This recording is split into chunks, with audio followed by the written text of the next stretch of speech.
एक ना ट्रेन थी, ट्रेन की पटरी थी और उसके पास एक कुआं था। वो चारों तरफ एक ब्लैंक था, पूरा ब्लैक ब्लैक था। तो उसके एक ना जो कुआं था उसमें मैं आधी धंसी हुई थी। तो जब ना मैं बुला रही थी किसी को कि मुझे बचाओ मुझे बचाओ, मैं नीचे गिर रही हूँ, तो कोई भी मेरे पास नहीं था। तो वहाँ पे एक ना खंबा था बड़ा सा, उसके पास था वो कुआं। तो मैं ना अपनी बाजू बाहर निकाल के बोल रही हूँ कोई तो मुझे खींच ले, मैं गिर रही हूँ नीचे। तो वहाँ पे ना एक रोशनी आई, वो ना एक आदमी आया, उसने एक वाइट गाउन पहना था और उसके मुंह पे इतना ज़्यादा रोशनी थी। तो ना मैंने बोला कि आप कौन हो, आपका तो फेस ही नहीं मुझे दिख रहा। तो ना उन्होंने बोला कि कोई बात नहीं। तो उसके बाद ना वो मुझे ना हॉली स्पिरिट के जैसा कुछ फील हुआ। एक ना बादल दिखा मुझे और वो बादल से दो हाथ निकले, उस काले बादल को उन्होंने हटा दिया। और एक ना स्वर्गीय जो दरवाज़ा है वो खुला हुआ मुझे दिखा। और वो इंसान जो था मेरे पास, वो आया मेरे पास, उसने बोला डोंट वरी बेटा, तुम फ्री हो चुके हो, डरो मत, मैं तुझे बचाऊंगा। तो उन्होंने मुझे उस गड्ढे से मेरे दोनों बाजू को पकड़ के बाहर निकाला और स्पिरिचुअल फादर की आवाज़ में बोला कि यू आर फ्री। अपोस्टल जी के हाँ जी, तो ऐसे बोला। तो मैंने उनको यही बोलती, आप मुझे अपना फेस तो दिखाओ। उन्होंने बोला मैं तेरे सामने हूँ, फेस तुझे मेरा नहीं दिखेगा, क्योंकि वो रोशनी से भरा हुआ था। वो स्पिरिचुअल फादर तो नहीं थे, बट वो मुझे लगता है कि यीशु मसीह खुद थे।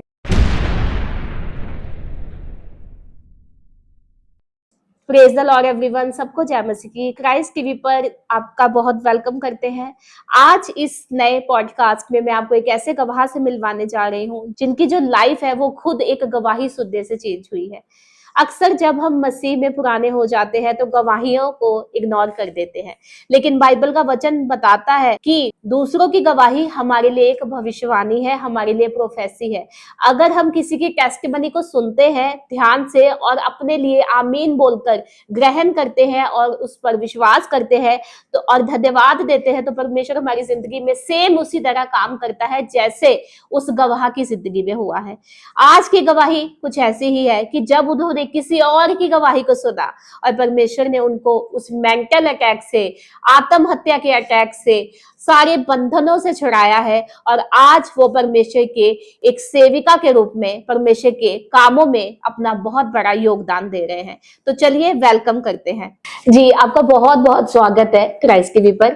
थैंक यू जय मसीह की। जी, सबसे पहले हम चाहते हैं कि आप व्यूअर्स को अपने बारे में थोड़ा बताएं। सभी को जय मसीह की। और मेरा नाम है इवेंजलिस्ट सोनाक्षी और मैं डिस्ट्रिक्ट होशियारपुर से हूँ। और आज मैं अपने जीवन की सबसे बड़ी गवाही को यहाँ पे देने आई हूँ। जी, बहुत लोग यहाँ पे गवाहियां देने आते हैं जिनकी जिंदगी में प्रभु ने अद्भुत कामों को किया है। आपने बताया था कि आप एक सिख कम्युनिटी से थे, परमेश्वर में शुरू से नहीं थे, तो ऐसा क्या हुआ आपके साथ कि आप परमेश्वर में आ गए? मतलब बचपन से हम मतलब सिख फैमिली से बिलोंग करते थे। जो मेरे दादा मतलब कि वो सभी सिख फैमिली से थे, तो हम क्रिश्चियन नहीं थे। बट जब ना मेरे पापा की मैरिज हुई तो मेरी मम्मा मतलब क्रिश्चियंस थे। वो चर्च में जाते थे। तो हमारे घर में पहले से पीढ़ियों से ही एक मतलब शराब था जो चला आ रहा था, मतलब कि अटैक्स का। उसकी वजह से मेरी दादी के ऊपर भी काफी अटैक होते थे। किस तरह का अटैक होता था? उनके ना मतलब कि वो ना ज्यादातर बीमार रहते थे। अच्छा। और उनकी ना बॉडी पर रेड रेड मार्क हो जाते थे, जिस वजह से ना वो बहुत ज्यादा बीमार रहते थे। तो फिर ना जब मैं बड़ी हुई तो +2 क्लास में थी मैं तब, तो मैंने एक ना पार्टिसिपेट किया।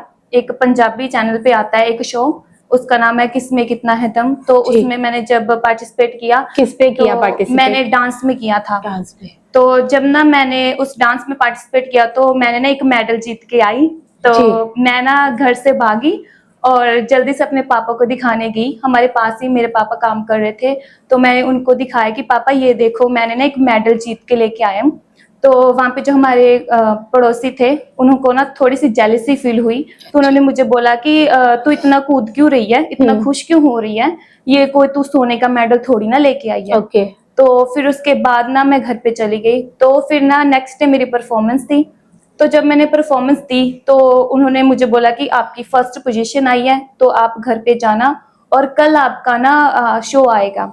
तो उसके ऊपर ना आपका ना फर्स्ट में ही आपका जो शो है ना वो आपका डांस ना फर्स्ट नंबर पे आपको दिखाया जाएगा। कौन सा शो था वो? किसमें कितना है किस पे कितना है हाँ दम? कौन से चैनल पे? डीडी पंजाबी। ओके।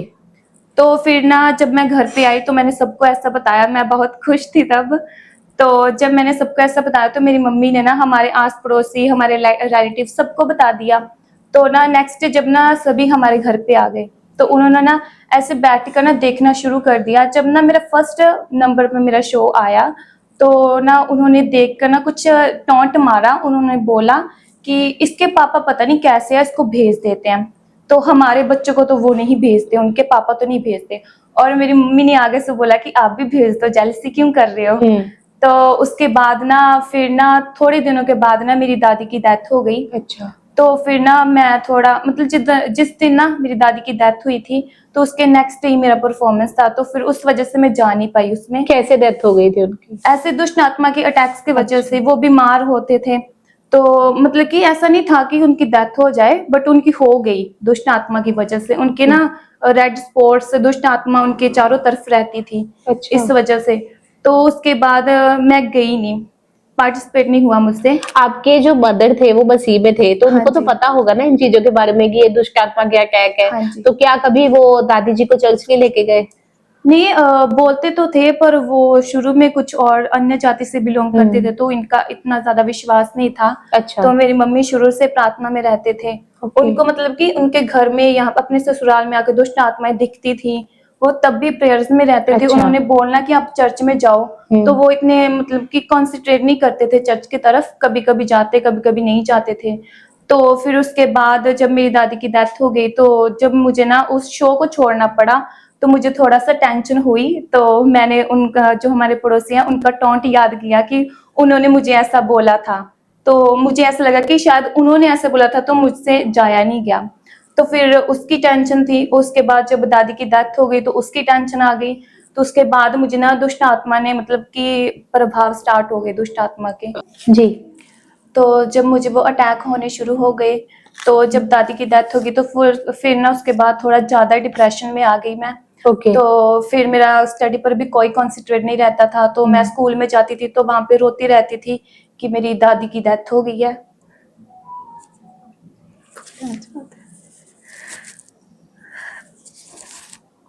दादी से ज्यादा अटैच थे आप?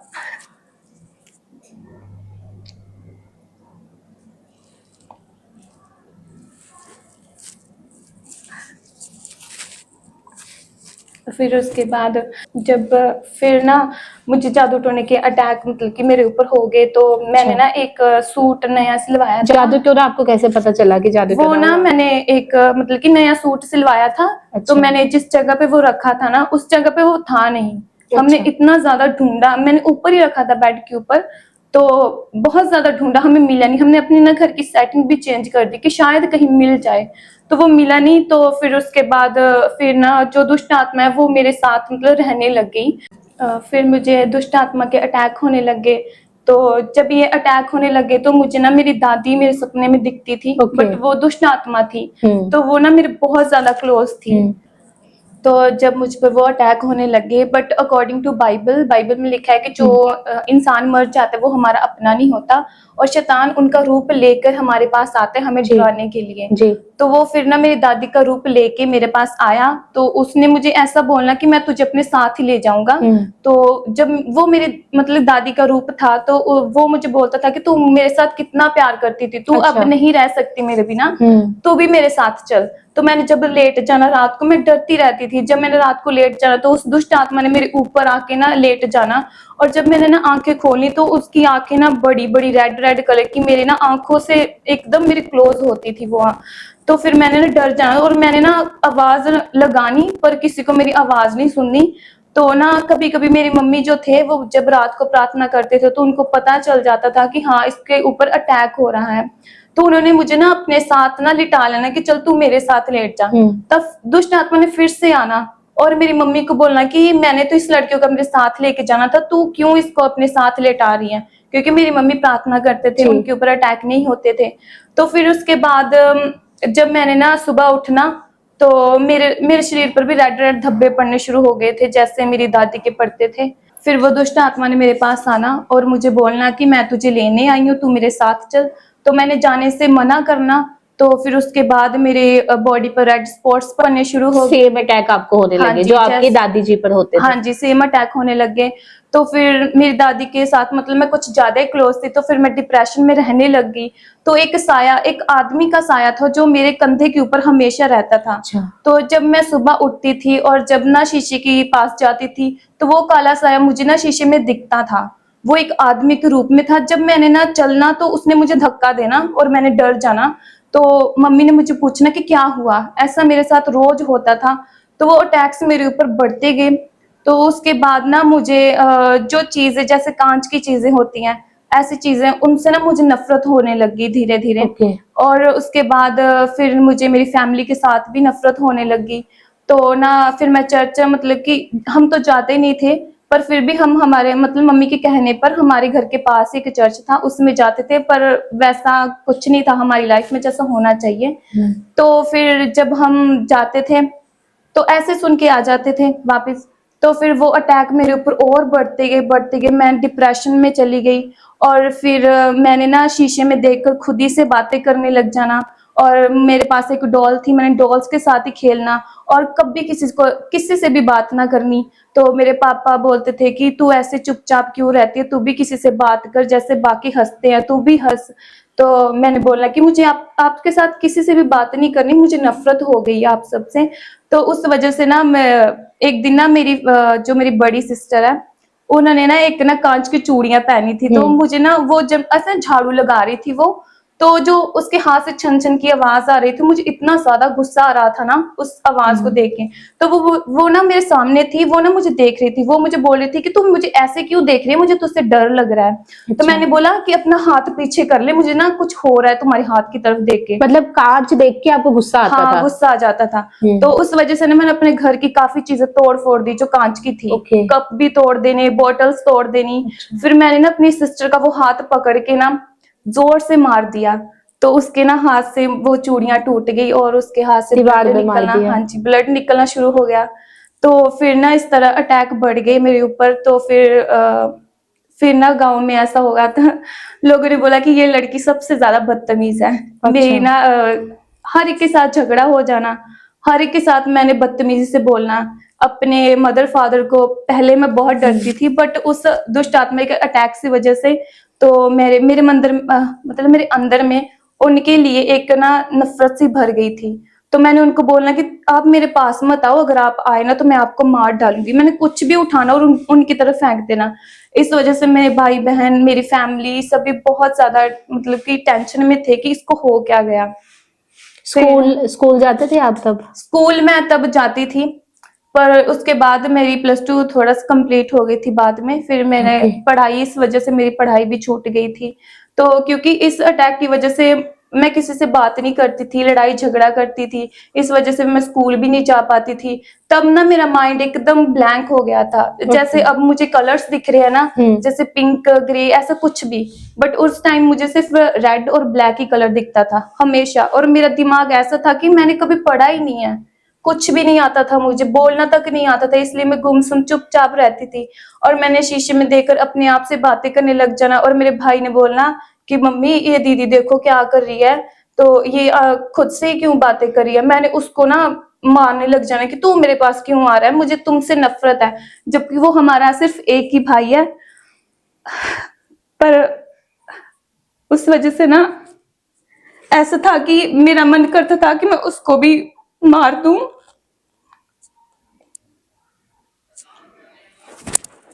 कैसे थॉट्स आते थे आपके दिमाग में? तो फिर मेरे दिमाग में यही थॉट थे कि मैं कोई भी मेरा नहीं है। अगर मेरी दादी चली गई है तो फिर कोई भी मेरा नहीं है, क्योंकि वो दुष्ट आत्मा मेरे से अंदर से बातें करती थी।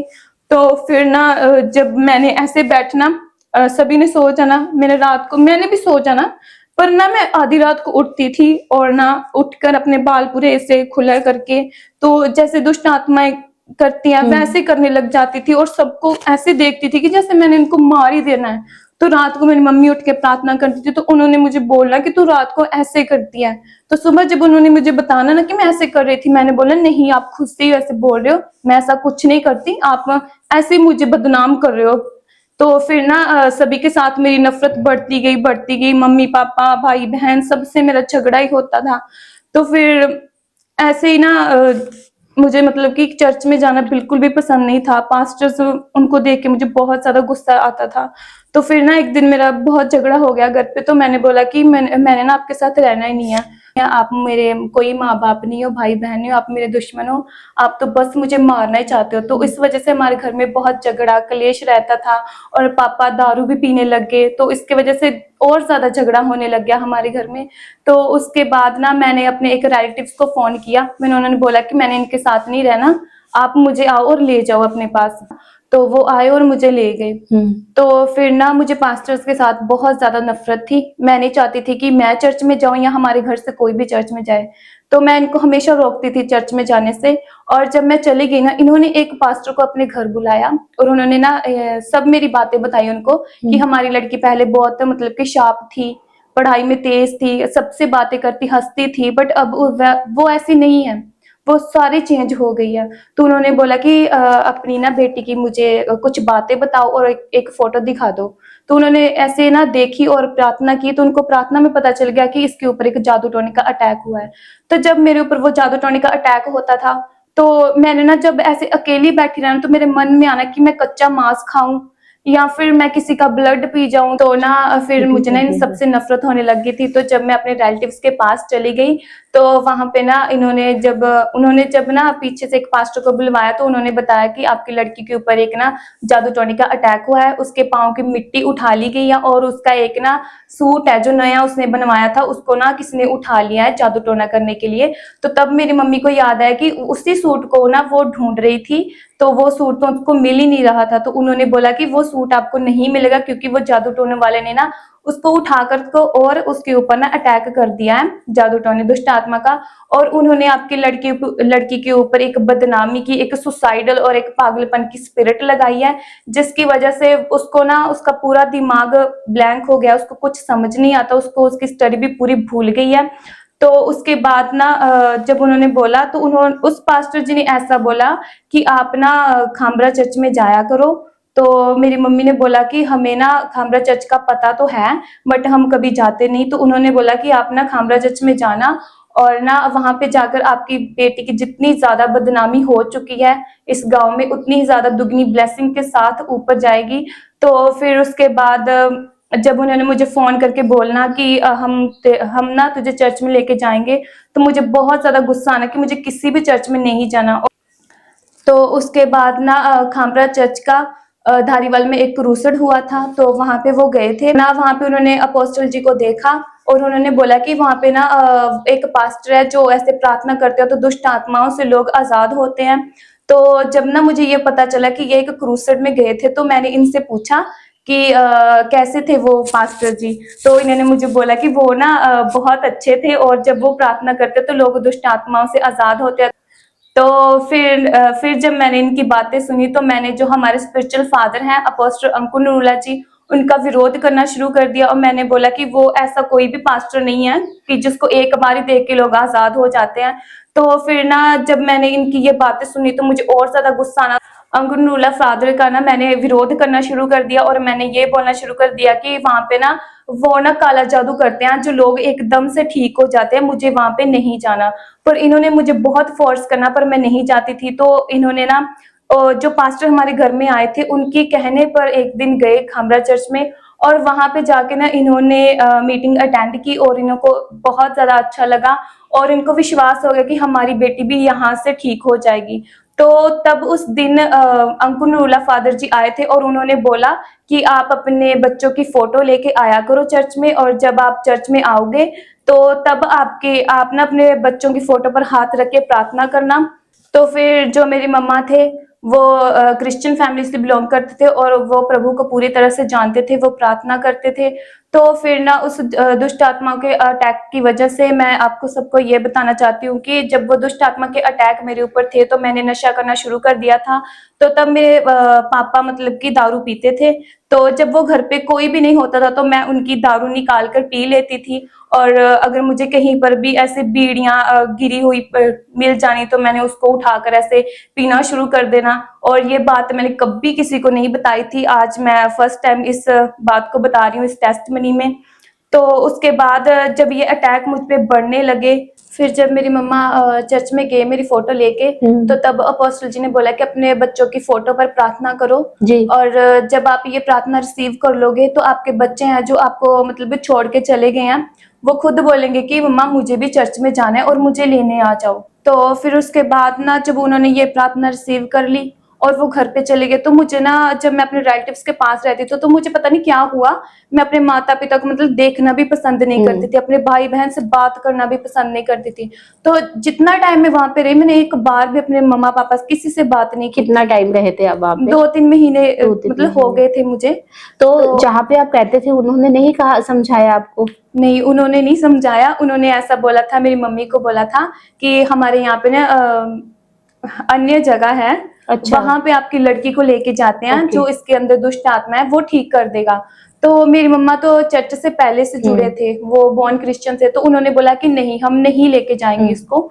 तो मेरा खुद का भी मन नहीं था वहां पे जाने का। ओके। तो उसके बाद ना मैंने उसी दिन मम्मा को फोन किया और मैंने बोला कि मम्मा मुझे घर पे आना है, तो आप मुझे लेने आ जाओ। अच्छा, तो जैसे आपके मदर खामपुरा चर्च में गए हाँ और जी। अपोस्टल जी ने वहां पे प्रेयर की, हाँ जी। फोटो लेके गए थे, हाँ जी। और वहां पे आप जिनके घर पे थे वहां पे आपका मन चेंज हो गया? हाँ जी। ओके, फिर उसके बाद? तो फिर मैंने बोला कि मम्मा मुझे घर पे मतलब ले जाओ मुझे घर अच्छा। पे। तो मुझे अब ना यहाँ पे मेरा मन नहीं लगता। तो मेरी मम्मा ना बहुत खुश हुए। उन्होंने बोला कि ये जो लड़की मेरे साथ बात भी नहीं करती थी और आज इसने खुद फोन करके बोला कि मम्मा मुझे घर पे ले जाओ। जी। तो फिर मैं अपने घर पे आ गई। तो ना मेरी सिस्टर ने, दोनों सिस्टर ने फिर से पापा मतलब अंकुर पापा की बातें करनी शुरू कर दी कि वो जो है अंकुर नरूला, जी, वो ना जी। ऐसे करते हैं, वो ऐसे कर, वो प्रार्थना करते हैं, लोग चंगे हो जाते हैं। तो मैंने जब इनकी बातें सुनी तो मेरे अंदर से कुछ होता था कि ये क्यों बोल रहे हैं उसके बारे में। नहीं मैं जानती उनको। इन्होंने बोलना कि उस मतलब पास्टर को सभी बोलते हैं पापा। मैंने बोला कि क्यों पापा बोले, हमारे एक ही पापा, मुझे एक ही पापा को पापा बोला, मैं क्यों बोलूं उनको पापा। तो फिर उसके बाद ना मैंने मुझे ना पता चला कि वो ना एक टेंट चर्च में रहते हैं। अच्छा। तो मैंने उनको बोला कि ये एक ऐसा पास्टर है जिससे ना एक चर्च तो बनाई नहीं जाती, टेंट लगा के वो रहते हैं, एक चर्च तो इनसे बनती नहीं, वो लोगों को कैसे ठीक करेंगे। तो इन्होंने मुझे गुस्से से बोलना कि नहीं ऐसे नहीं बोलते। मैंने बोला कि मुझे पास्टर्स पसंद ही नहीं है, तो मैं क्यों ना बोलूं उनको ऐसा। तो फिर ना इन्होंने ना रोज रोज उनकी बातें करनी, माँ इसको वहां पे लेके जाएंगे। तो मैंने बोला कि मुझे जाना ही नहीं है। तो फिर उसके बाद ना एक दिन पूरी फैमिली तैयार हो रहे थे, तो मेरे मन में पता नहीं कैसे आया, मैं ना ऐसे लेटी थी और मैंने बोला कि चलो कोई बात नहीं, अगर ये जा रहे तो मैं भी जाके देखती हूँ एक बार। तो ना एक मेरे मन में, मैं जाना तो नहीं चाहती, पता नहीं कैसे, परमेश्वर ने आपके मन में डाला। हाँ जी, फिर मेरा मन किया कि हाँ क्यों ना मैं एक बार जाकर ही देख लूती इनको, इनके अंकुर पापा को। तो फिर मैं जब चर्च में आई फर्स्ट टाइम, तो तब मैं और मेरी सिस्टर और मेरी मम्मा आए थे। तो ना मेरा मन था कि मैं उस मतलब पास्टर जी को देखूं, अपोस्टल जी को। तो जब ना मैंने, क्यों हम मन में आया कि आपको उनको देखना है? मुझको खुद नहीं पता क्यों मन में आया। तो ना जब हम गए तो फर्स्ट हॉल था जो, वो पूरा कंप्लीट हो चुका था, भर गया वॉलंटियर्स था। आगे नहीं जाने दे रहे थे। अच्छा। उन्होंने बोला कि आप ना यहाँ पे एलसीडी लगी है, अलग सेक्शन लगा है, आप इसमें बैठकर उनको देख लो। पर मेरे मन में हुआ कि नहीं, मुझे ना उनको सामने से ही देखना है। तो मैंने उन वॉलंटियर्स के साथ थोड़ा सा झगड़ा किया कि मुझे जाने दो। अच्छा, मैंने जो आप देखना इतना है। विरोध करते थे हाँ जी, अपोस्टल जी का, और आप अब झगड़ा करने लग गए झगड़ा वॉलंटियर्स के करा, साथ? हाँ जी। ओके। तो मैंने बोला कि मुझे देखना ही है। तो मेरी मम्मी ने उनको बोला कि ये लड़की फर्स्ट टाइम आई है तो इसको जाने दो। तो उन्होंने बोला कि बहन झगड़ा मत कर, तू चली जा अंदर। अच्छा। तो फिर मैं और मेरी सिस्टर और मेरी मम्मा चले गए। तो इतनी ज्यादा बारिश हो रही थी, ओके। तो फिर भी हम गए वहां पे। तो ना ऐसी मीटिंग अटेंड कर रहे थे, मैं अपने ख्यालों में थी, दुष्ट आत्मा मुझे यही बातें बोल रही थी कि जो भी वो बोलेगा आगे उसकी बातों पर ध्यान नहीं देना। अच्छा। तो मैंने बोला कि हाँ जो तू बोला मैं वैसा ही करूंगी। तो फिर उसके बाद ना वो दुष्ट आत्मा मेरे ऊपर तब भी था। तो जब ना खड़े हो गए सब, बोले कि अंकुर नरूला पापा जी आ गए हैं, सभी बोल रहे थे पापा आ गए पापा आ गए। तो मैंने देखा कि कौन से पापा आ गए, मुझे भी देखना है इनके पापा को। तो ना मैं लास्ट में बैठी थी, मुझे वो दिख नहीं रहे थे, तो मैंने ऐसे चेयर्स के ऊपर चेयर्स खड़ी की और उसके अच्छा, ऊपर इतना एफर्ट किया आपने। तो फिर जब मैंने ऐसा उसके ऊपर खड़ी होकर देखा तो मैं उनको देखते ही रोने लग गई। तो मुझे ये नहीं पता था कि मैं रो क्यों रही हूँ। उसके मतलब कि वो फादर जी हैं, उनके ना पूरे फेस से मुझे एक ऐसी रोशनी ने घेर लिया कि मुझे ना ऑटोमेटिकली रोना आ गया। तो जब मैं रोने लग गई तो ना मेरी ना सिस्टर बोल रही थी, मम्मी ये देख रोने लग गई है। तो मम्मी ने बोला कोई बात नहीं, रोने दे, क्योंकि जब पवित्र आत्मा टच करता है तो आधे से ज्यादा लोग रोने लग जाते हैं।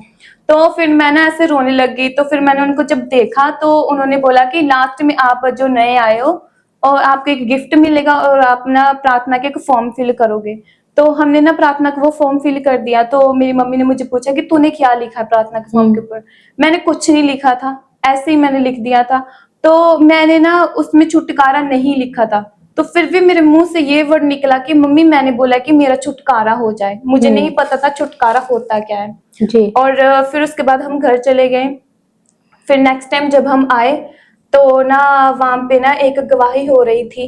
ओके। तो उसमें ना आधे से ज्यादा वो जो सिस्टर गवाही दे रही थी। जब आप अपोस्टल जी को देखे, हाँ जी। ठीक है, इतना एफर्ट किया, चेयर के ऊपर आपने चेयर रखी, उसके ऊपर खड़े हो गए हाँ जी। और आपको परमेश्वर ने छुआ, आप रोने लगे। जब क्योंकि जब पवित्र आत्मा हमें टच करता है तो कोई गिर जाता है ना, कोई आत्मा से भरता है, कोई किसी की आंखों में आंसू आ जाते हैं, और आपके साथ ऐसा ही एक्सपीरियंस हुआ। हाँ जी। जब आप घर चले गए उसके बाद आपके दिमाग में क्या थॉट्स आए? जब फर्स्ट डे आपने अपोस्टल जी को देखा, खामका चर्च है, उसके बाद आपके दिमाग में क्या आया घर जाने के बाद? तो ना मेरे मन में ऐसा आया कि मैंने तो रोना नहीं था, तो मैं क्यों रो पड़ी वहां पे। तो फिर मुझे ऐसा लगा कि शायद कुछ तो होगा वहां पे, जो मेरी सिस्टर्स ऐसा बोलती हैं। फिर मुझे ऐसा लगा कि कहीं वो जादू टोना तो नहीं करते, जो लोग आते रोने लग जाते हैं।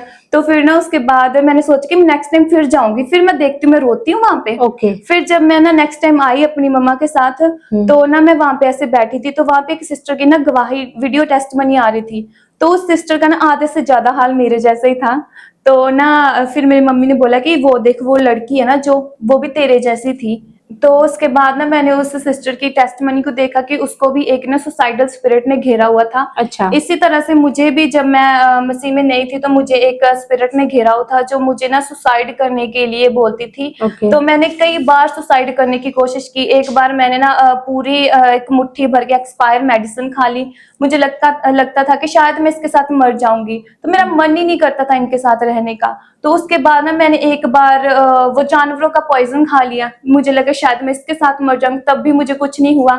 और उसके बाद मैंने अपने हाथ पे कट्स लगाने शुरू कर दिया और मैंने सोचा कि शायद मैं इस नाड़ को मैं काट दूंगी तो शायद मैं मर जाऊंगी। तो जब मेरे ना हाथों से खून निकलता था तो मेरा भाई ना जोर जोर से चिल्लाता था, मम्मी को आवाजें लगाता था, मम्मी ये देखो दीदी क्या कर दिया है। तो मैंने उसको ना आगे से माना कि तुझे क्या मतलब मेरे साथ, मैं कुछ भी करूं। तो उसके बाद ना मैंने कई बार सोचा कि मैं कहीं पर जाऊं और ना किसी नहर में छाल मार दूं और मैं मर जाऊंगी।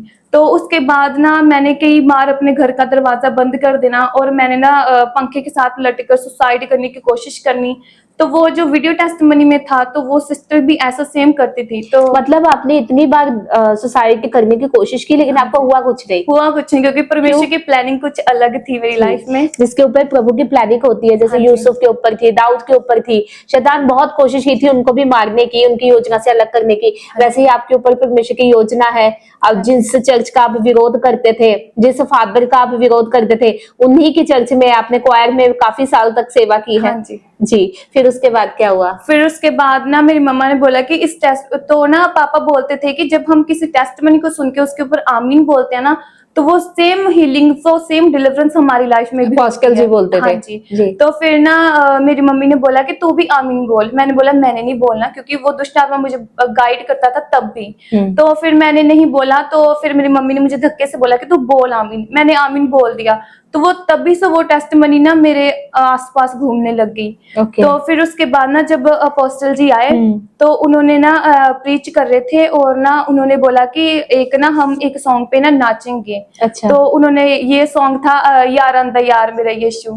तो ना मैंने बोला कि मेरा कोई यार नहीं है, ना ही मेरा कोई फ्रेंड है। मेरा फ्रेंड सर्कल पूरा टूट चुका था, स्टडी भी छूट गई थी, ना मेरे भाई बहनों से मेरी बनती थी, ना मम्मा पापा से। तो मैंने बोला कि मेरा तो कोई है भी नहीं। तो फिर ना तभी पापा ने बोला कि आप एक दूसरे की तरफ मत देखो, शर्माओ मत, जब आप नाचोगे तो परमेश्वर आपके साथ नाचेगा। जी। तो तब ना मैंने ऐसे ही नाचना शुरू कर दिया। तो फिर ना मेरे मन में आता था कि कोई बात नहीं, सभी नाच रहे हैं, मैं भी नाच लेती हूँ।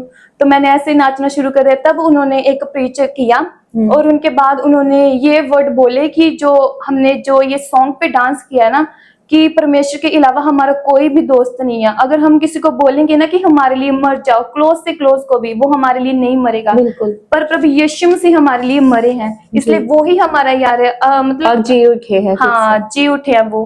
तो फिर उन्होंने बोला कि कुछ सिचुएशंस ऐसी होती है कि वो हमारे कंट्रोल में नहीं होती, तो उस सिचुएशन को कंट्रोल करने वाला हमारा प्रभु यीशु मसीह है। तो लोग बोलते हैं कि इनका खुदा कुछ नहीं कर सकता, पर जो हमारा जिंदा खुदा है, जो मर के दोबारा जी उठा, वो सचमुच लोगों की लाइफ को दोबारा जीता है। जैसे मेरी लाइफ पूरी मतलब कि मर चुकी थी, मेरे परमेश्वर ने मेरी लाइफ को फिर से जिंदा किया। तो जब वो आए और उन्होंने बोला कि आपने ना यही 2 वर्ड्स बोलने हैं, घर पे जाके 2 लाइंस बोलनी है कि परमेश्वर मेरा यार है, परमेश्वर मेरा दोस्त है। दुनियावी प्यार कोई प्यार नहीं। अगर हम अपनी फैमिली से चाहते हैं हमें प्यार करे, कोई हमारा कोई रिलेटिव, कोई भी हम चाहते हैं ना कि हमें कोई प्यार करे, तो ऐसा होता है कई बार वो प्यार नहीं करता। जिसकी बचपन से किसी के साथ नहीं बनती ना, उसको परमेश्वर ही अलग करके रखता है। तो मेरी बचपन से बिल्कुल। कभी किसी के साथ बनी नहीं थी इतनी, हमेशा झगड़ा सभी मुझे बोलते थे ये झगड़ालू लड़की, ये गुस्से वाली है। तो ये गुस्से की वजह से मैं अपने गांव में मशहूर हो गई थी कि ये मतलब कि बदनामी की स्पिरिट भी थी मेरे ऊपर। तो पापा ने बोला कि जो स्पिरिचुअल फादर ने बोला कि जो प्रभु यीशु हमारे लिए मरा और जी उठा, और जिन्होंने हमारे लिए इतने बड़े बड़े मिरेकल्स दिखाए कि लोग चंगे हो जाए, तो वो दोस्त, वो यार हमेशा हमारी लाइफ में रहता है। अगर हमारी फैमिली भी हमें छोड़ के चली जाए ना, तो एक समय था कि मेरी फैमिली ने भी कई जगह पर मुझे छोड़ दिया था, तो वो एक्सपीरियंस भी मुझे याद है। तो फिर ना फिर मैंने ना ये वर्ड्स सुने, पर ना जो दुष्ट आत्मा थी मेरे कान में ना फुसफुसा के बोल रही थी कि ऐसा नहीं बोलना, जो वो ओके। बोल रहे हैं ना ऐसा नहीं बोलना। तो मैंने सोचा कि चलो ठीक है, कोई बात नहीं। फिर उन्होंने लास्ट में एक घोषणा की कि अगर आप ना आज, अगर मैं परमेश्वर का सच्चा दास हूं, तो मैं पुलपट पर आकर बोलता हूँ कि जो जो जादू टोने आपके ऊपर हुए हैं ना, आप विश्वास करो या ना करो, आप खुदा की पवित्र हजूरी में हो। तो ना अब जब आप घर पे जाओगे ना, अगर मैं परमेश्वर का सच्चा दास हूँ, तो वो जो जादू टोना तुम्हारे ऊपर हुआ है ना, वो उन्हीं के ऊपर उल्टा जा पड़ेगा जिन्होंने आपके ऊपर किया है। और ये निशानी होगी कि आपका कोई भी फैमिली मेंबर ब्लड की वॉमिटिंग करेंगे, और ना आप पूरा 1 हफ्ता बीमार हो जाओगे। उस बीमारी के थ्रू आपकी दुष्ट आत्माएं निकलेंगी। तो और पापा ने ये भी बोला कि अगर आप चाहते हो कि आपका छुटकारा हो जाए, अगर आप चाहते हो कि आपको नई लाइफ मिले, तो आपने ना, आपका कोई भी दुश्मन मिले, कोई भी मिले, आपको ना उनसे अच्छी तरह से प्यार से बात करनी है। तो जब मैं बस स्टैंड गई और जाते मुझे सबसे बड़ी वाली दुश्मन मिल गई तो मैं ना उसको देखना भी पसंद नहीं करती थी। तो फिर पता नहीं क्या हुआ, मैंने उससे इतने प्यार से बात की, बहुत ज्यादा प्यार से, गले मिली, हेलो हाय सब कुछ। फिर जब मैं घर गई तो मैंने ना, तो वो हैरान नहीं हुई? वो हैरान थी।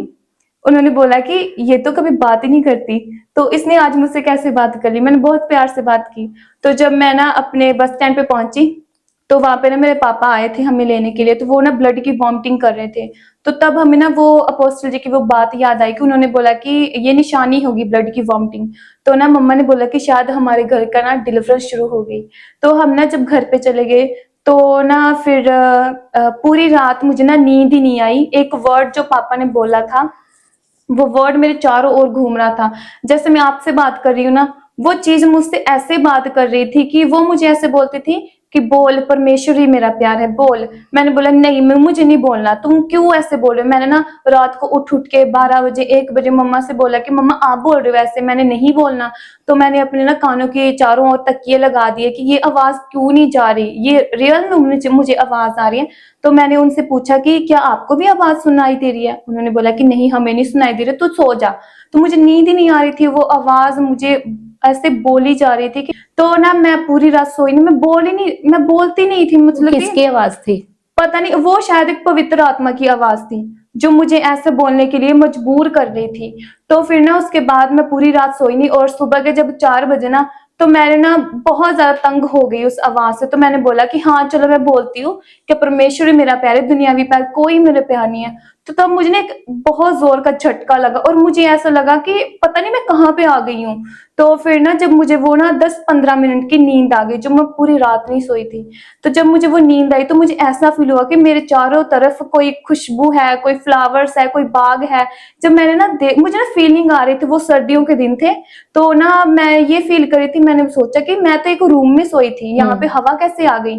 तो ऊपर से मैंने रजाई भी ले रखी है। तो जब मैंने देखा, मेरी आंखों को ऐसे देखा कि मेरी चारों तरफ एक बाग है बना हुआ, जिसमें बहुत सारे फ्रूट्स फल हैं, तो उनकी हवाएं मेरे ऊपर आ रही हैं। तो मैं ना बहुत ज्यादा, मेरे मन को ना शांति फील हुई। तो उसके ना बाद जैसे मैं उठी तो फिर ना मैं बीमार हो गई। तो ना मेरी बीमारी के थ्रू पूरा 1 हफ्ता मेरे अंदर से दुष्ट आत्माएं निकलती गई, मेरे थॉट्स, मेरा बोलने का स्टाइल, फिर मेरा गुस्सा, सब कुछ खत्म हो गया। तो जब वो चीजें मेरे साथ धीरे धीरे खत्म होने लगी, जब मैं अपने रिलेटिव्स किसी से बात नहीं करती थी, तो उन्होंने मुझे ना जब फोन करना, तो मुझे तो वचन के बारे में कुछ पता ही नहीं था। जब मैं उनसे बात की ना, मैंने वचन के अलावा कुछ बोलना ही नहीं। तो पहले तो मैं उनसे बात भी नहीं करती थी, मुझे वचन का कुछ पता ही नहीं था। तो फिर ना मैंने उनसे वचनों के थ्रू बात करनी, उन्होंने बोलना कि आपकी लड़की को ऐसा वचन कैसे पता चल गया।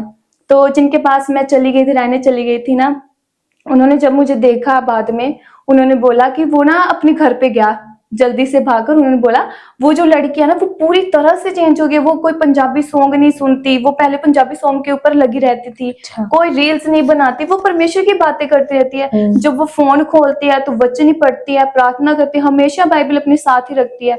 तो फिर ना ऐसे मेरी डिलीवरेंस होती चली गई। तो फिर एक दिन ना मुझे एक ड्रीम आया। तो उस ड्रीम में ना एक ना वो थी, ट्रेन की पटरी थी और उसके पास एक कुआं था। वो चारों तरफ एक ब्लैंक था, पूरा ब्लैक ब्लैक था। तो उसके एक ना जो कुआं था उसमें ना आधी धसी हुई थी। तो जब ना मैं बुला रही थी किसी को कि मुझे बचाओ मुझे बचाओ, मैं नीचे गिर रही हूँ, तो कोई भी मेरे पास नहीं था। तो वहां पे एक ना खंबा था बड़ा सा, उसके पास था वो कुआं। तो मैं ना अपनी बाजू बाहर निकाल के बोल रही हूँ कोई तो मुझे खींच ले, मैं गिर रही हूँ नीचे। तो वहां पे ना एक रोशनी आई। वो ना एक आदमी आया, उसने एक वाइट गाउन पहना था और उसके मुंह पे इतना ज्यादा रोशनी थी। तो ना मैंने बोला कि आप कौन हो, आपका तो फेस ही नहीं मुझे दिख रहा। सपने तो में हाँ, सपने में। तो ना उन्होंने बोला कि कोई बात नहीं। तो उसके बाद ना वो मुझे ना होली स्पिरिट के जैसा कुछ फील हुआ, एक ना बादल दिखा मुझे, और वो बादल से 2 हाथ निकले, उस काले बादल को उन्होंने हटा दिया। और एक ना स्वर्गीय जो दरवाजा है वो खुला हुआ मुझे दिखा। और वो इंसान जो था मेरे पास, वो आया मेरे पास, उसने बोला डोंट वरी बेटा, तुम फ्री हो चुके हो, डरो मत, मैं तुझे बचाऊंगा। तो उन्होंने मुझे उस गड्ढे से मेरे दोनों बाजू को पकड़ के बाहर निकाला और स्पिरिचुअल फादर की आवाज में बोला कि यू आर फ्री। अपोस्टल जी के हाँ वास्ते। जी। तो ऐसे बोला, तो मैंने उनको यही बोलती, आप मुझे अपना फेस तो दिखाओ। उन्होंने बोला मैं तेरे सामने हूँ, फेस तुझे मेरा नहीं दिखेगा, क्योंकि वो रोशनी से भरा हुआ था। वो स्पिरिचुअल फादर तो नहीं थे, बट वो मुझे लगता है कि यीशु मसीह खुद थे। तो उसके बाद ना ये मेरी डिलीवरेंस शुरू हो गई। तो मैंने अपने आप को ऐसा पाया कि फिर मैं जब अपनी पुरानी लाइफ को देखती थी, तो मुझे ऐसा लगता था कि मैं तो पूरी गंदगी में भरी हुई थी। तो मैं उस टाइम ऐसी थी कि मैं अपने आप को इतना बुरा समझती थी। मैं ऐसा लगता है जो लोग बोलते हैं नाली का कीड़ा, वैसे अपने आप को समझती थी कि मैं कुछ भी नहीं हूँ। तो उसके बाद उस ड्रीम के बाद ना मैंने बोला मम्मी को कि मुझे चर्च में जाना है। तो मैं चर्च में आई। तो उसके बाद ना अपोस्टल जी ने वहां पे बोला कि आपको हेवनली ड्रीम्स आने शुरू हो जाएंगे। तो वो हेवनली ड्रीम्स मुझे आने शुरू हो गए। तो अपोस्टल जी और मम्मा, सोनिया मम्मा, वो मेरे ड्रीम्स में आते थे और मुझे वो बोलते थे कि तू परमेश्वर की महिमा के लिए है, तो जो तेरी आवाज है इसे परमेश्वर की महिमा के लिए यूज कर। तो मैं उस ड्रीम्स को बोलती थी कि नहीं, मैं इतनी मतलब कि है नहीं पवित्र जो मैं पवित्र पुलपट पर चढ़ सकूं। तो ना ये ड्रीम्स को मैंने ना इग्नोर कर देना। तो वो ड्रीम मुझे लगातार 1 हफ्ता आना शुरू हो गए। तो जब फिर ना मैंने लास्ट में डिसाइड कर लिया, तो कोई बात नहीं, मैं एक बार जाकर ट्राई कर लेती हूँ, क्या पता कुछ परमेश्वर की प्लानिंग हो। तो फिर मैं जब गई तो मैंने बैप्टिज्म नहीं लिया था। तो जब मैंने बपतिस्मा नहीं लिया था तो भी मुझे पवित्र आत्मा के थ्रू मुझे गैर भाषा का वरदान मिल चुका था। तो फिर उसके बाद मैंने सोचा कि चलो एक बार मैं जाके देख लेती हूँ, ऑडिशन दे देती हूँ। तो जब मैं गई और ना मैं हमेशा एक डायरी अपने पास रखती थी जिसके ऊपर मैंने वचन लिखने थे। तो ना वो वहां पे ना वो अंकल बैठे थे, कुछ अंकल्स, उन्होंने मुझे बोला कि आप क्या करने आए हो। मैंने बोला कि मैं ना क्वायर के लिए ऑडिशन देने आई हूँ। तो उन्होंने बोला कि क्वायर तो ठीक है, पर परमेश्वर का आत्मा ना आपको कुछ ज्यादा ही देने वाला है, आपको कुछ ज्यादा ही ऊपर लेके जाएगा। मैंने उनको ऐसे इग्नोर कर दिया, मैंने बोला मैंने तो अभी बपतिस्मा भी नहीं लिया, तो परमेश्वर का आत्मा मुझे कैसे चुन लेगा। तो फिर ना मैंने बपतिस्म लिया, तो उसके बाद मैंने जब ऑडिशन दिया, तो उन्होंने ना जब मेरा ऑडिशन लिया तो उन्होंने उसी टाइम पापा ने मुझे सिलेक्ट कर लिया, एक वीडियो क्लिप बनी मेरी, तो उन्होंने मुझे सिलेक्ट कर लिया जब, तो उसके बाद ना लड़कियां जो वहां पे थी उन्होंने मुझे कॉन्ग्रेचुलेशन बोलने शुरू कर दी। उन्होंने बोला कि आपके ऊपर ना परमेश्वर का अलग ही अनुग्रह है, क्योंकि जब हम आए थे ना हमने 2-2 साल वेट किया, हमारा ना रिजल्ट कब आए, कब हमें बुलाएंगे, तो आपको तो एक ही दिन में बुला लिया पापा ने, ये तो बहुत बड़ी ग्रेस है। तो मैं ना फिर ऐसे क्वायर में जाती रही, सेवा करती रही। तो उसके बाद जब मैं ऐसे सेवा करती थी तो एक दिन ना मम्मा ने बैप्टिज्म पर हम गए, तो स्पिरिचुअल मदर सोनिया मम्मा उन्होंने ना बोला कि जो नई लड़की आई जिसे पापा ने सिलेक्ट किया वो कौन है। मैं ना लास्ट पे खड़ी थी, तो उन्होंने मुझे आगे बुलाया। जब मैं आगे उनके पास गई तो मेरी spiritual mother pastor Sonia Yusuf Noorullah ji ने मेरा हाथ पकड़ा और मुझे बोला कि आप साइड में आ जाओ। मैं साइड में गई तो उन्होंने मुझे बोला कि आपने ना बाकी लड़कियों के साथ मिक्स नहीं होना, परमेश्वर की प्लानिंग आपके ऊपर कुछ बड़ी है। तो मैं ना थोड़ी टेंशन में पड़ गई कि उन्होंने मुझे क्यों बोला, मैं कुंवारी का हिस्सा नहीं हूँ क्या, मैं तब नहीं समझती थी। तो फिर उसके बाद ना जब हम नेक्स्ट टाइम जब आए हम और हमारी प्रैक्टिस हो रही थी सैटरडे को, तो एक सिस्टर काफी स्पिरिचुअल थी, वो मेरे पास आई और ना वो मुझे ना थोड़ा सा टच हो गई। तो उन्होंने मुझे ऐसे बोला कि तुझे पता है कि तेरी कॉलिंग क्या है। मैंने बोला हाँ मेरी कॉलिंग मुझे पता है, मैं वर्शिपर हूँ। तो उन्होंने बोला नहीं तेरी कॉलिंग वर्शिपर नहीं है, हो सकता है तो थोड़े टाइम के लिए वर्शिपर हो पर इसके आगे कुछ और है। मैंने बोला नहीं आप मुझे ना ऐसे टेंशन में मत डालो, मम्मा ने भी ऐसे बोला और आप भी ऐसे बोल रहे हो आके। तो उन्होंने बोला कि तू एक बार प्रेयर कर, तुम तेरी कॉलिंग कुछ और है। तो फिर मैं थोड़ा सा टेंशन में रहने लगी कि परमेश्वर इतनी मुश्किलों से तो मैं यहाँ पे आई हूँ, मैं तो थी नहीं इस काबिल, क्योंकि वो तो मुझे ऐसे लगता है कोई 5 स्टार या जिसके बीच में मुझे जाना है। तो फिर मैं जब उनकी बातों को मतलब अपने फ्रेंड्स के साथ शेयर करती थी कि ये ऐसे बोल रहे हैं, मुझे नहीं पता चल रहा कि परमेश्वर की प्लानिंग क्या है, क्या मैं इस क्वायर से निकल तो नहीं जाऊंगी। तो फिर ना उन्होंने बोला कि कोई बात नहीं प्रेयर कर, परमेश्वर तुम्हें बताएगा सब कुछ। तो मैंने ना प्रेयर करनी शुरू कर दी, तो परमेश्वर ने मुझे ना फिर वो ड्रीम्स जो क्वायर के थे उस क्वायर के ड्रीम्स को कुछ पास्टर्स की तरह बदलना शुरू कर दिया। उन्होंने मेरे ड्रीम में आना स्पिरिचुअल फादर ने, और उन्होंने मुझे बोलना कि तू ले हैंड करेगी कलीसिया के ऊपर। उन्होंने कभी मुझे बाइबल देनी और उन्होंने मेरे हाथ के ऊपर अनॉइंटिंग ऑयल डालना, तो उन्होंने बोला कि तू ले हैंड करेगी। उन्होंने मुझे खुद बोला कि तू ले हैंड कर। तो फिर उसके बाद ना मुझे पता चल गया कि हाँ परमेश्वर की प्लानिंग कुछ अलग है।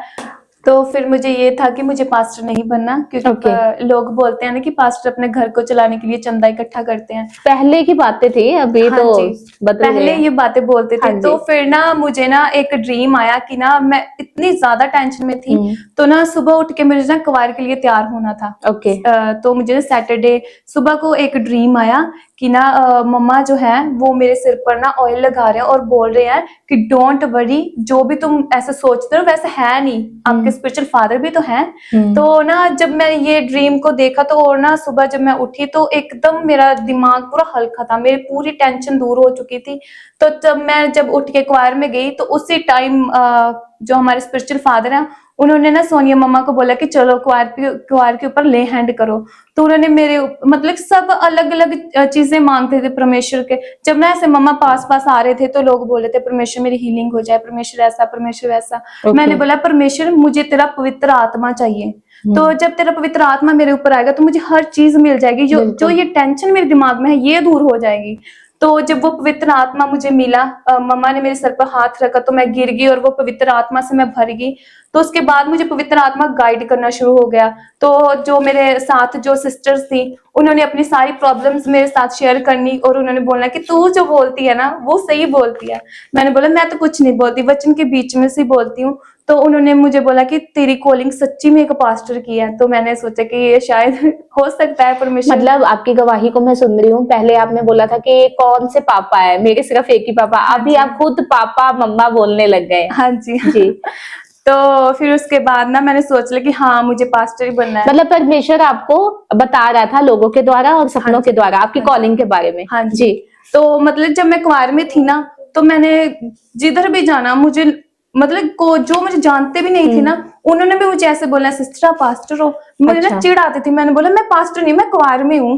तो ना जिधर वॉशरूम में जाना, सिस्टर आप पास्टर हो, तो फिर मैंने डिसाइड कर लिया कि हाँ मुझे पास्टर बनना है। मैंने बोला कि हर कोई मतलब पास्टर गरीब तो नहीं होता, जैसे मम्मा ने बोला था कि पापा भी तो है, वो भी तो अमीर है, अगर हम अपने मतलब अपनी सेवकाई के साथ कोई काम करेंगे तो लोग जी। हमें तो ऐसा नहीं बोलेंगे जैसा लोग पहले बोलते थे पास्टर्स को।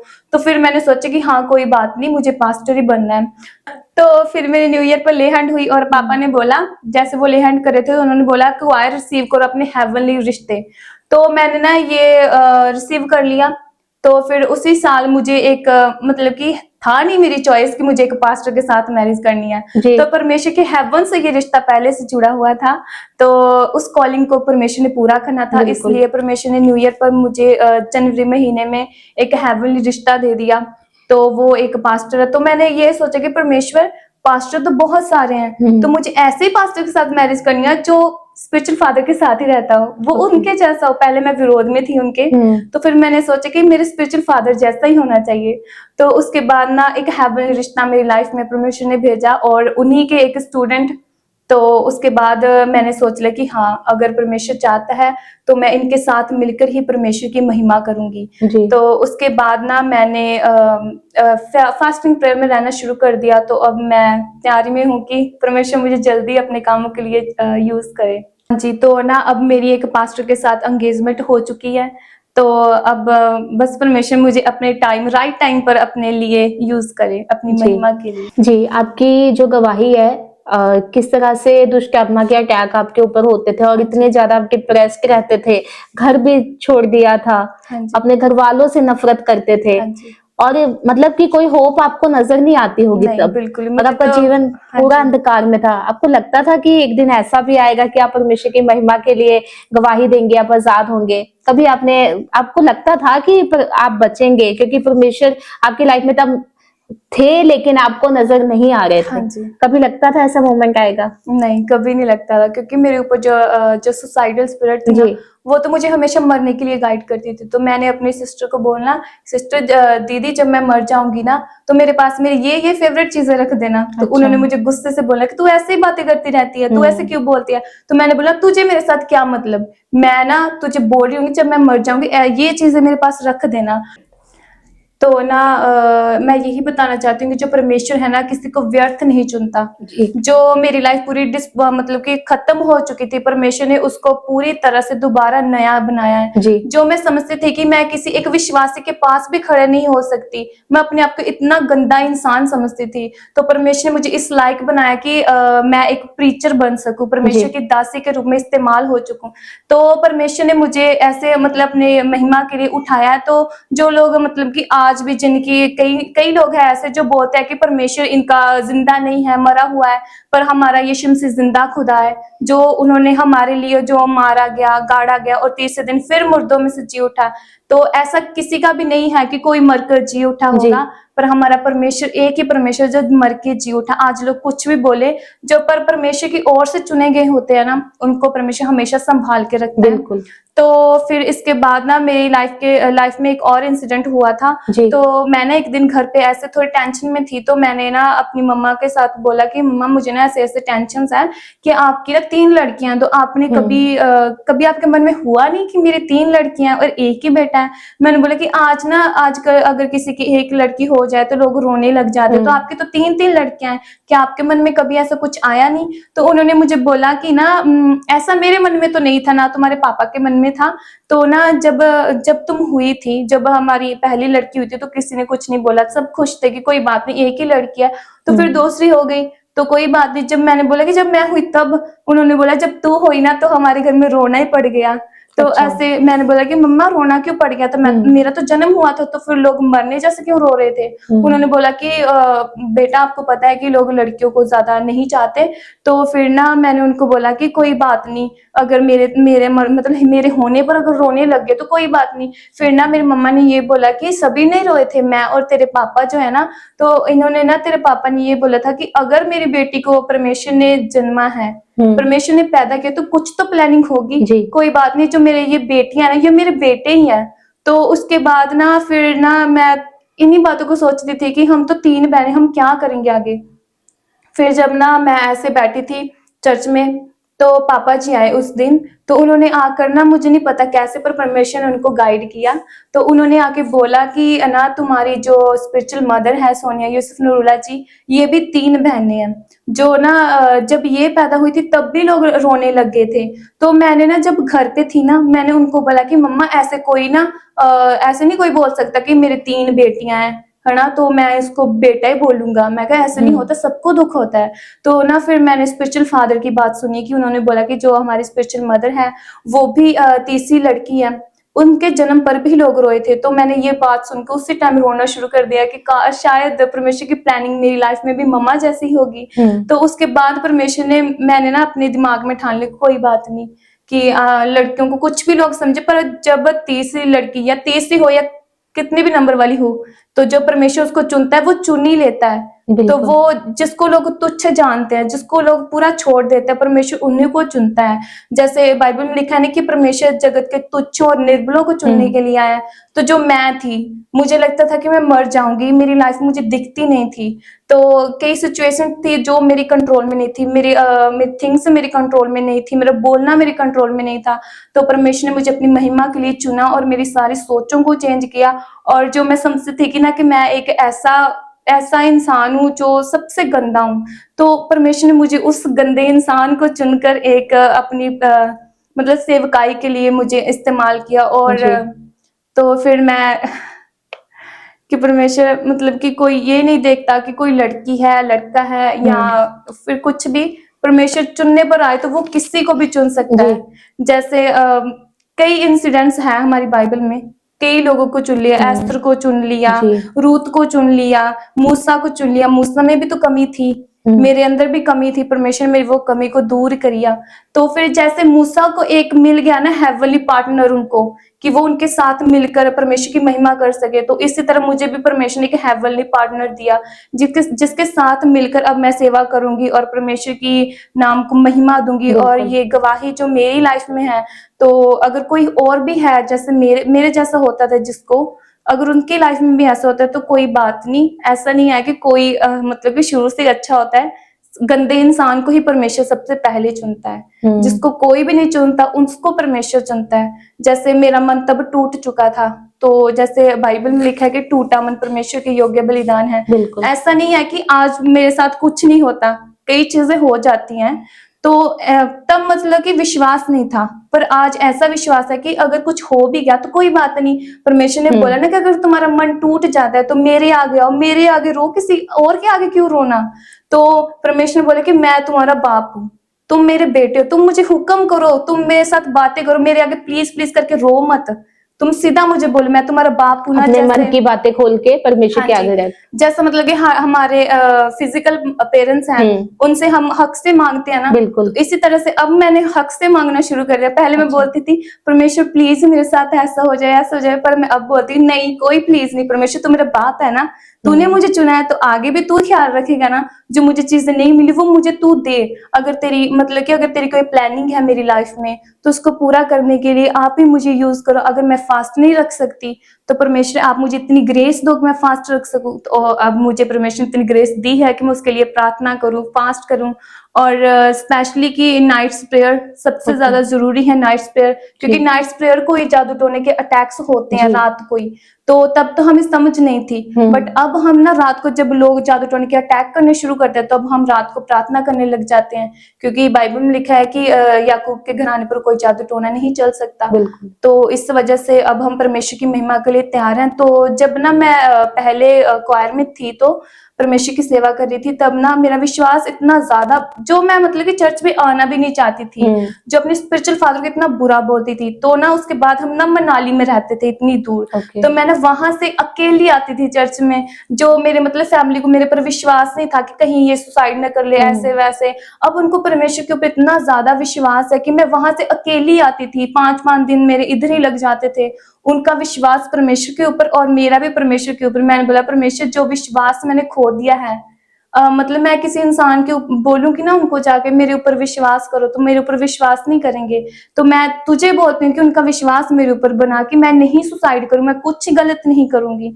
तो वो मुझे अकेला ही भेज देते थे। तो मैंने इतनी ज्यादा परमेश्वर के आगे मतलब कि रिपेंट कर दिया अपने आप को। मैंने दिन रात परमेश्वर की सेवा करनी, और वहां से अकेले आना और अकेले जाना, रात को ट्रेवल करना। और जैसे बाइबल में लिखा है कि परमेश्वर में की गई मेहनत कभी व्यर्थ नहीं होती। जी। तो वो जो मेरी मेहनत थी, तो एक दिन ना पापा ने बोला था कि लोग सोचते हैं कि हम तो बहुत दूर से आते हैं, हम तो पैसा खर्चते हैं चर्च में आने के लिए। तो उन्होंने बोला कि आपका पैसा, आपका आना जाना, आपका आमीन बोलना कभी व्यर्थ नहीं जाएगा। बिल्कुल। तो जब मैं वहां से आती थी, मैंने सेवा करनी, अपने आप को नहीं देखना, मेरे पैर एकदम मतलब स्वेलिंग हो जानी, मैंने इतनी ज्यादा सेवा करनी।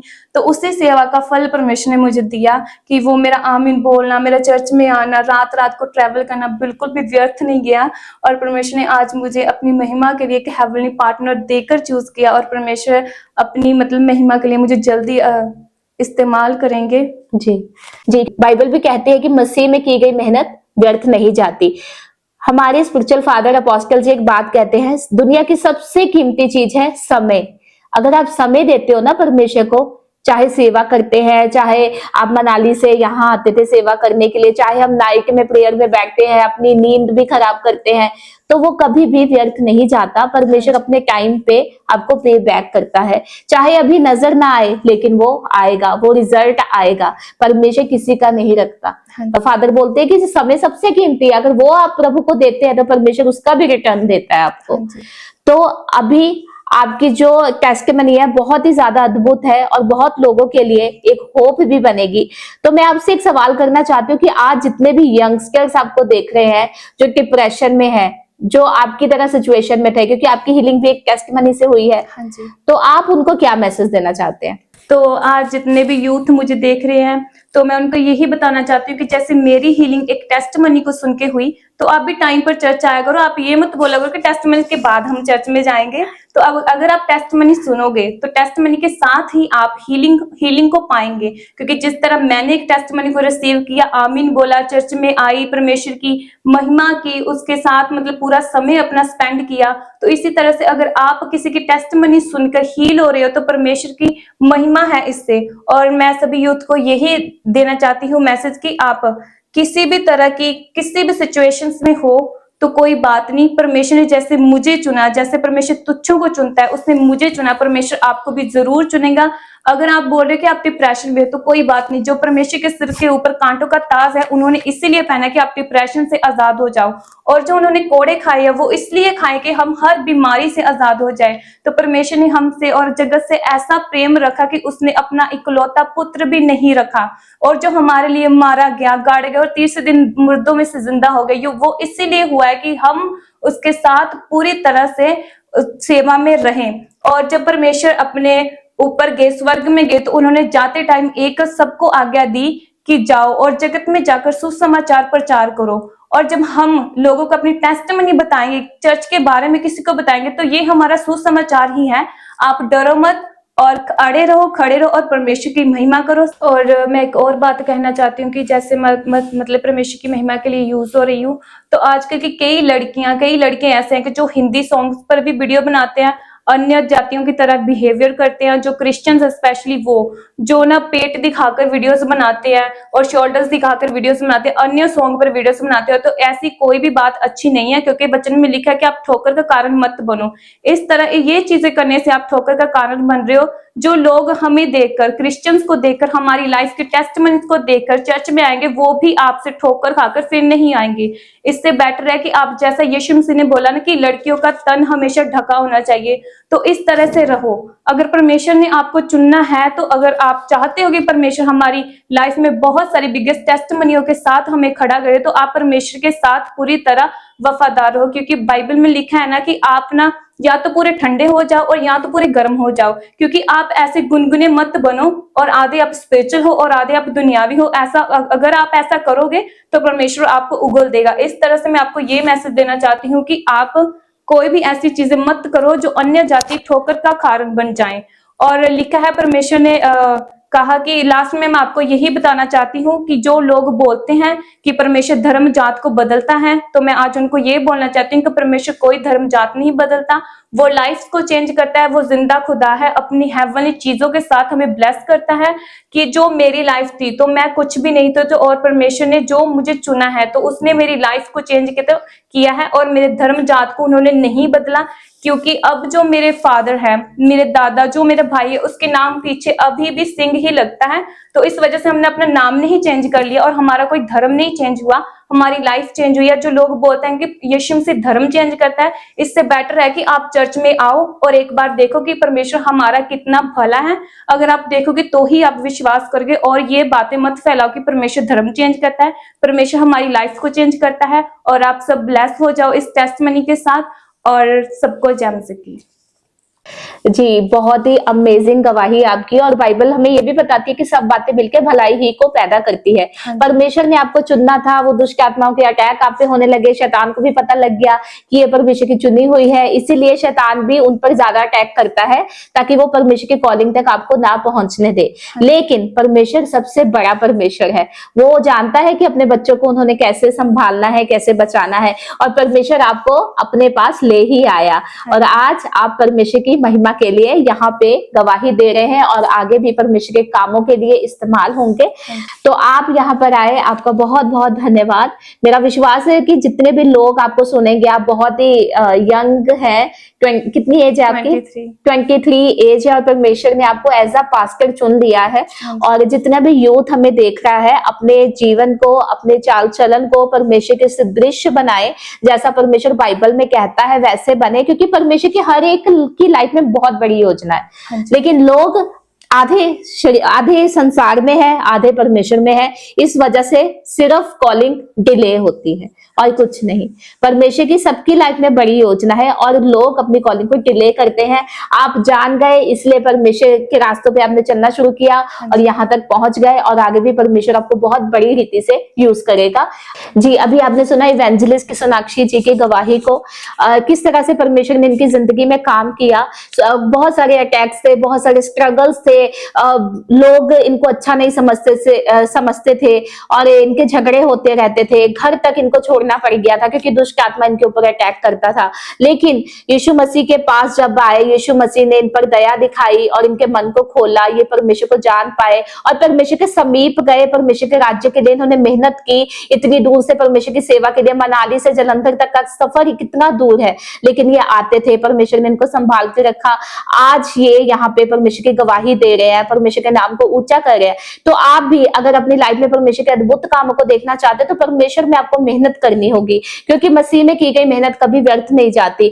सभी चाहते हैं कि परमेश्वर हमारी लाइफ में कुछ बड़ा करे, लेकिन आप उतना ही काटते हो जितना आप बोते हो। अगर आप अपने आप को बोते हो, अगर आप अपने समय को बोते हो, अगर आप अपने पैसों को बोते हो, तो परमेश्वर आपको पे बैक करता है। जैसे कि जो परमेश्वर की सेवा करता है वो उसकी सेवा कभी व्यर्थ नहीं जाती।